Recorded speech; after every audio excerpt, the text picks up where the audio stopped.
pala may nakalagay ng flag alert. Wala, sumuong na si Rezo, sumunod sa atin. Eh, yung expander, ano to eh.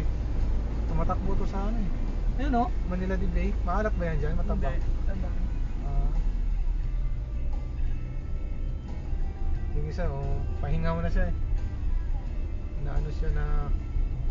Ba't tumataas tubig yan? Hindi naman nabaha. Dito sa part na yung baba siguro, no? Baka may flood control naman sumablay dyan.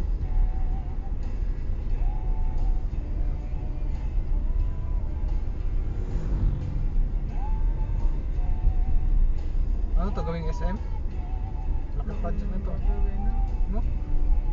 Manila Bay SM.